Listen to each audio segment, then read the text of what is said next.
Okay, in this tutorial, I'm going to show you how I take way too many photos from a session and then narrow them down to the best ones. So I'm using Lightroom here, and what I do is I import all my photos into Lightroom, and then I flag them and highlight them, and you'll see how that system works. So I did a little, what I would call a mini session, but probably what many other photographers would call just a full photo shoot. I had over 700 photos, and basically it was a mother-daughter cupcake tea party kind of thing. And so they approached me with this idea, and I thought that it would be fun to do. And I basically came up with a bit of a storyline in my mind because I don't just want a few nice pictures. I kind of want there to be a story to the collection of photos, even if you don't necessarily make a slideshow out of it, or the story doesn't necessarily get printed out. It's just to me, I kind of shoot for stories. I aim for stories.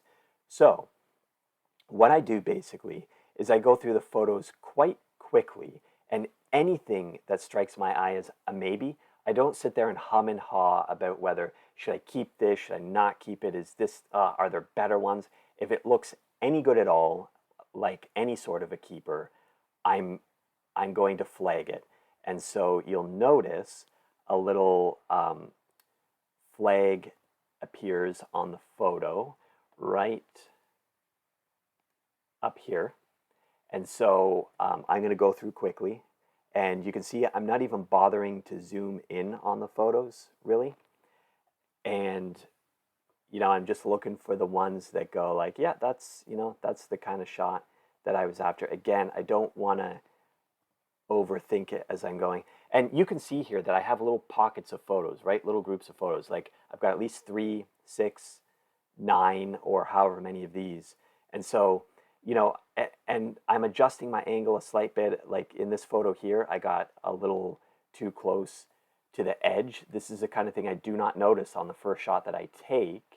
And why did I take so many shots? Well, maybe I was adjusting my focus or something. Look how I reframed basically.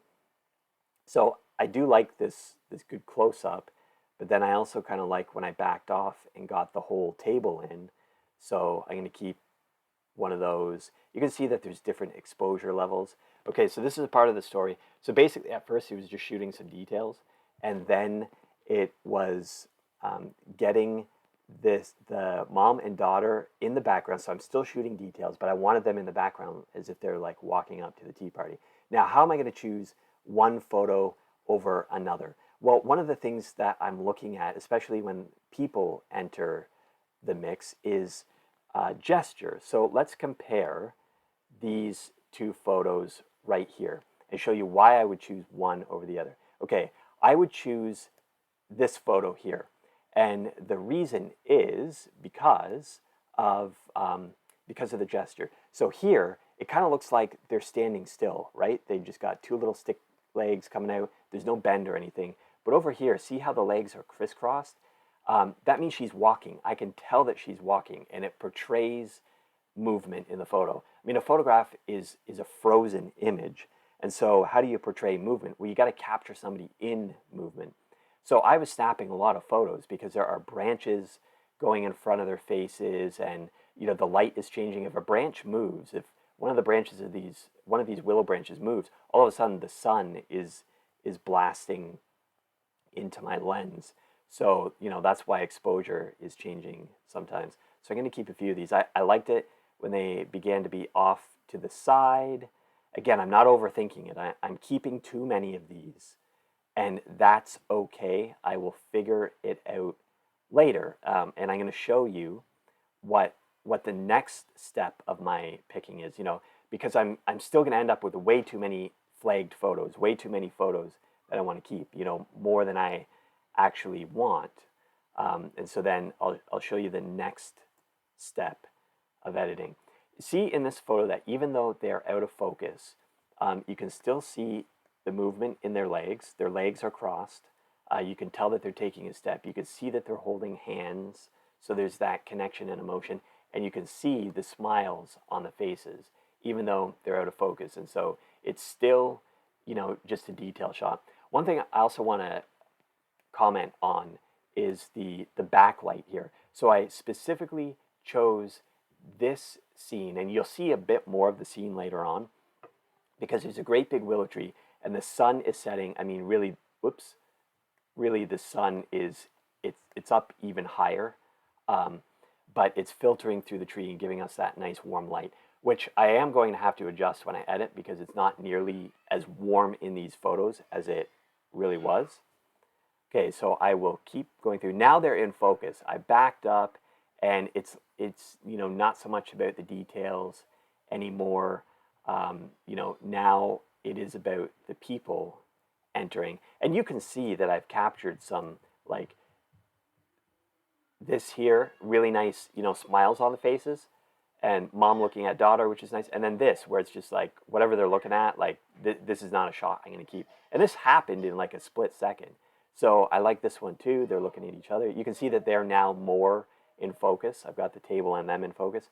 One thing I don't like is how the table is melting into her dress. It's blending in there. That's not good.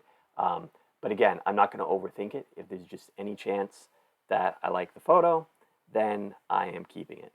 So let's go through here. I'm going to choose just a few more. I'm not going to take you through the whole 700 photos. What I will do is come in at the end and show you what I ended up flagging, and then what I ended up further narrowing down. So let's just do a few more. Then I'll show you how I do the further narrowing. So I don't even need to zoom in on this. I can tell, they're talking, so they have weird faces. When you capture somebody in the middle of a word, things just don't look all that good. I don't think that's a good one, but I'm flagging it anyways, just in case. And then some fun with the wind blowing, and see, you can see that the branches really move. The light really changes a lot. I don't so much want them looking at the camera unless they're supposed to be looking at the camera. So sometimes when they look at me, that's not a shot that I want to keep. She's pulling out the chair for her mom. So this is going to be a tough shot to get. And so I'm basically shooting in like burst mode, so that I'm taking like 3 or 4 frames per second. Not that I just go like brrr, and as you can see, I'm not getting like millions of shots.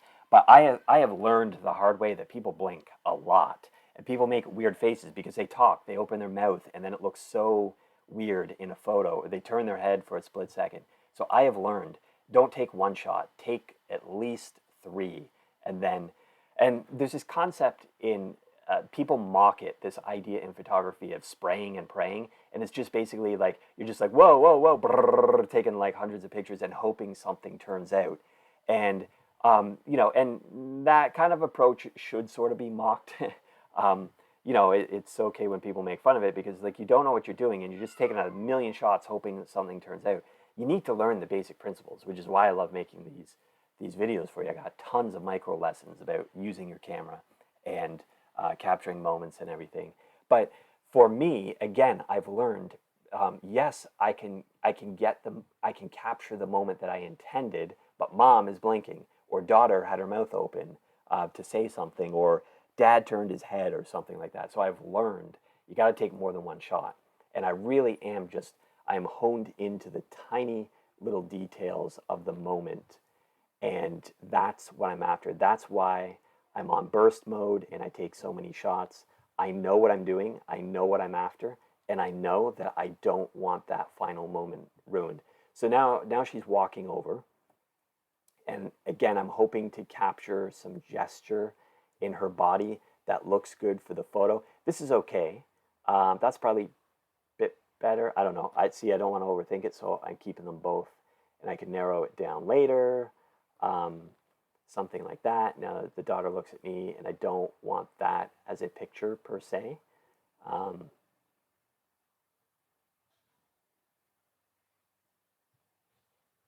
Now I like this. See, they're supposed to look at the camera, so this is good. And they got nice smiles, and we'll just see what happens here. Sometimes when people look away, it actually looks really nice.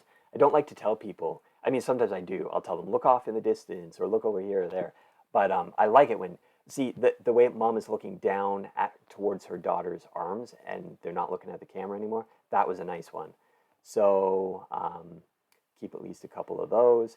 And sometimes I get a shot like this, and I end up keeping 3 of them. So I brought my son with me on the photo session, because we do know this family, and I love to bring my kids to work with me. I love to let them see me working. They don't have to become photographers when they grow up, but to see their dad work, to say that I got to go to my dad's job with him as a kid, I think is pretty fun. So I bring them with me whenever I can, when I know that they won't be a distraction. I knew that this would be fine. This girl here is mature enough.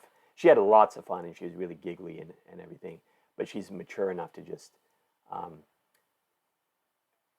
that my son wouldn't be a distraction to them, and I knew that he would listen to me.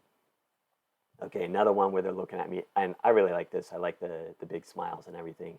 And the daughter is seated now, and look at the difference. I guess it's not a huge difference, but sometimes it's just the way like somebody will like relax their shoulder or something, and even that is just like you don't know when that's going to happen. And I am not so much of a like tell everybody exactly what to do kind of photographer. I like to let candid moments happen. So I was the director. I think of myself at a session like this. I mean, I was telling them what to do. I did tell the little girl to, push the seat in for her mom, but I was like an improv director or something where I throw out a line or a topic or whatever, and then the actors on stage have to respond. They decide what to do. And I know that lots of happy, giggly, huggy kind of real human mother daughter moments are going to happen when I say, pour your mom some tea. And when people are being photographed, they don't always know what to do, how how to act. What do you want me to do is like the big question that you get from people, and I'm usually like, just do something, and I'll take pictures. But I've learned that that's a little awkward. Okay, so mom just happened to touch her nose. It looks like she's picking her nose. She really isn't. She touched it for a split second, and I knew in the moment that I captured that, and this is precisely why, because her hand just moved so quickly from like okay, the tea's starting to pour. I don't know how long this girl is going to actually pour the tea. So, I'm just doing my best. I know what I'm after. And so there's the tea actually coming out. I think mom's got a little more smile on her face on that one. Okay, we probably have enough photos now that I'll show you what I do. We'll just get through the tea pouring here, and then I will show you. That's probably good. I like this. I like the gesture. So let me just show you that there. What I like about this. I like the the laugh on mom's face. I also like the hand in the air, because it's kind of like a ta-da moment. Like she actually poured the tea without spilling it and everything. And to me, that's one of those shots that I just love. And that's hard to catch if you're not tuned in to the moment and really taking well, actually, it looks like I didn't take 3 or 4 shots per second. It looks like I just grabbed that as a one-off shot. Okay, now what I do is I go up here and I select. So right now the filters are off. I have not filtered these photos. Filtered in the sense of, you'll see what happens. I'm pulling up just the flagged photos. Notice how all 700 photos disappear except the ones that I flagged. Now what I have to do is go back through all these photos. So I might end up with like 200 photos flagged in the end. And that's way too many. I want to give this family 50 at the most, 50, unique photos. And so what I'm going to do now is I'm going to put a yellow highlight on the ones I'm actually going to keep. So let's just say I'm going to go with that first one. And let's say I go with this one, and then maybe this one here, probably that one. And okay, so now here's the philosophy. Here's what I'm doing. I'm editing in. See, well, that's what I've been doing the whole time. I'm not deciding what to get rid of. If you have to make a decision about what photo to get rid of and hack and delete forever, that is a psychologically traumatizing decision to make. Which photograph am I going to kill? Which am I going to murder is basically what you're doing. And so I'm deciding which photo am I going to keep. And it's called editing in. I heard a photographer use that phrase once many years ago, and I loved it. You decide what you're going to keep, not what you're going to get rid of. And so, and the interesting thing is all my photos, yes, they just disappeared and I brought up the flagged ones. They're still there. I can bring them back. I haven't deleted anything. I can still go back and work with them later again if I need to. If mom says, gee, I thought you got a picture of this or that, and then maybe I just didn't give it to them because I didn't think it was a good picture, but they remembered me taking it, which happens in like 1 out of every 10 sessions. They remember this moment that I feel as a photographer didn't work out, so I didn't give it to them, and then they ask for it. So I haven't deleted anything. I'm just deciding what to keep, and it's way easier to decide what to keep than what to get rid of. And so what I'm looking at here in all these photos that are very similar, like let's just bring up all these ones where they're out of focus in the background. I flagged quite a few of them. And then I'm just looking for the one that jumps out as best. See how this is almost identical? But there in the lower right corner, there is a glare, and then the glare is gone. So I think I'm going to keep that one. And let's keep that one. Again, I don't want to overthink it. It's better to highlight a few too many, because then when I'm actually editing my photos, adjusting exposure and everything, then if I decide I kept way too many of this shot or that shot, that's okay. Then I can just unhighlight them and they disappear. Again, I can get them back. So now, did I get that one? Yes, okay. I don't like the way mom's arms are up in the air on this one, but maybe I'll keep this one. Again, not overthinking it. So that's what I do. Now I can, maybe I'll do one more little section here. Like we've got these ones. So I'm just going to kind of group all these together. And this is one thing that I will do is I'll group a lot of similar shots together. So I like this. And again, the teapot starts to kind of disappear. I almost like that. Which one do I like better? Again, don't want to overthink it. Maybe this one where she's looking right at mom. Maybe that one where mom's sitting down. Should she be in the air? Like that. Let's take that one. Okay, now I'm going to bring up, so now I'm bringing up flagged. Okay, they're still there, but just the yellow highlighted flagged photos. And I'm not too sure why that didn't work. There we go. Okay. I think it's just because I had a bunch of those photos selected. So now this, for just the opening moments of this photo session, these are the keeper photos. And now, as you can see, so I don't have very many detail shots, just enough. But there are 3 shots of them walking up. So as I'm editing, oh, that was a mistake. I didn't mean to highlight that. Good. So now I have less of them. And mom might make like a photo book or something like that. So I want to give her just more than one shot of them out of focus in the distance, but not too many. I don't want to overwhelm them with too many. So I may get rid of another one in the end. But there you can see, we definitely, now we don't have a mess of 700 photos. We have a story that's unfolding. So I'll check back in the end with all of my flagged and highlighted photos. I'll probably show you the final edit as well. Okay, so I put on a podcast and I finished going through the rest of the photos. So here's what I did. As you saw before, I went through, and any photo that struck me as potentially a keeper, I didn't overthink it. I just said okay, and I flagged it. And on a PC, the shortcut for flagging your photo is pressing the P button or the P key, and that will put a flag on your photo. And then, so I started with 700 photos, and I went through and I flagged the photos that I thought were even potentially keepers, and I ended up with about 150.